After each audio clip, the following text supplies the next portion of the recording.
حضرت عائشہ صدیقہ رضی اللہ تعالیٰ عنہ فرماتی ہیں میں نے نبی پاک صلی اللہ تعالیٰ علیہ وآلہ وسلم کو نا مرض وصال تک دیکھا ہے، حضور کے وصال تک، کہ حضور قرآن پاک کی آخری 2 سورتیں پڑھ کے سورت فلق اور ناس اپنے ہاتھوں پہ پھونکتے تھے، پھر جسم پہ ملتے تھے۔ قرآن پاک میں شفا ہے۔ اب تو لوگوں نے دم درود کو نا اس کو بڑا ہلکا سا کام سمجھ لیا۔ ویسے بھی یہ عاملوں کے ہتھے چڑھ گیا، ملنگوں کے ہتھے چڑھ گیا، کاروبار بن گیا، تجارت بن گئی۔ ورنہ قرآن پاک کی آیات پڑھی جائیں تو حضور نے فرمایا سورہ فاتحہ میں شفا ہے، اس میں کرم ہے۔ یہ چیزیں جو بڑی ہمارے لیے سود مند تھی، فائدہ مند تھی، ہم چھوڑ گئے۔ ایک بڑی خوبصورت حدیث ہے، سنیے گا۔ حضرت ابو سعید خدری رضی اللہ تعالیٰ عنہ حدیث کے راوی ہیں، بخاری میں موجود ہے۔ ارشاد فرماتے ہیں کہ ہم ایک سفر پہ تھے، واپس آ رہے تھے، ایک جگہ رات کو قیام کیا، سونا تھا، بستی تھی۔ بستی کے لوگوں نے نہ کھانا پوچھا نہ پانی پوچھا، کوئی ضیافت نہیں کی۔ آدھی رات کا وقت آیا تو ایک بندہ دوڑا دوڑا آیا، کہنے لگا ہمارے سردار کو بچھو نے کاٹ لیا ہے، تم میں سے کوئی بندہ دم درود کر لیتا ہے؟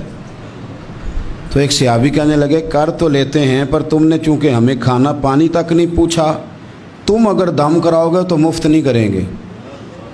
بخاری پڑھ رہا ہوں، پیسے لگیں گے۔ کتنے پیسے؟ بکریوں کا ایک ریوڑ پورا۔ شارحین نے لکھا 40 بکریاں۔ کنے دمہ دیاں؟ او بھائی اس سے کوئی بندہ جواز نہ لے کہ پیسے لینے جائز ہیں، اس سے جواز نہ حاصل کرے۔ آپ بات کو سمجھیں، پس منظر کیا ہے؟ پانی تک نہیں تم نے پوچھا۔ کچھ لوگوں کا علاج ہوتا ہے، انہوں نے کہا پیسے لیں گے دم کر دیں گے۔ صحابی نے کہا حضرت ابو سعید خدری رضی اللہ تعالیٰ عنہ فرماتے ہیں وہ چونکہ تنگ تھے، بچھو کاٹ گیا، اور سردار کو کہا چل تو صحیح نا۔ وہ صحابی گئے، سورہ فاتحہ پڑھ کے دم کیا، اور حدیث بخاری سے میں آپ کو دکھاؤں گا۔ لوگ کہتے ہیں دم کدھر سے آ گیا؟ بخاری پڑھ رہا ہوں، صحیح بخاری۔ شفا تو اللہ نے دینی ہے نا، رب کریم نے شفا دے دی۔ بکریاں لے لیں، آ گئے جہاں آرام کر رہے تھے اس جگہ۔ صحابہ میں اختلاف ہو گیا، کچھ کہنے لگے بکریاں لینی چاہیے تھی، کچھ کہنے لگے نہیں لینی چاہیے تھی۔ حضرت ابو سعید خدری رضی اللہ تعالیٰ عنہ فرماتے ہیں پھر ہم نے فیصلہ کیا چپ کر کے سو جاؤ، صبح حضور کی بارگاہ میں جائیں گے۔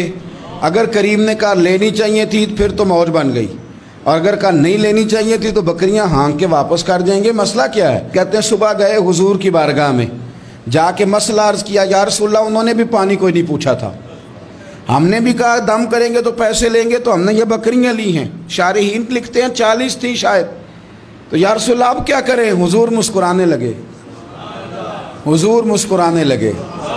جس کے گچھے سے لچھے جڑے نور کے، ان ستاروں کی نزہت پہ لاکھوں سلام، اور جس کی تسکین سے روتے ہوئے ہنس پڑیں، اس تبسم کی عادت پہ لاکھوں سلام، اور ان کی باتوں کی لذت پہ بے حد درود، ان کے خطبے کی ہیبت پہ لاکھوں سلام۔ حضور مسکرانے لگے اور مسکرا کے پوچھا اچھا پڑھا کیا تھا؟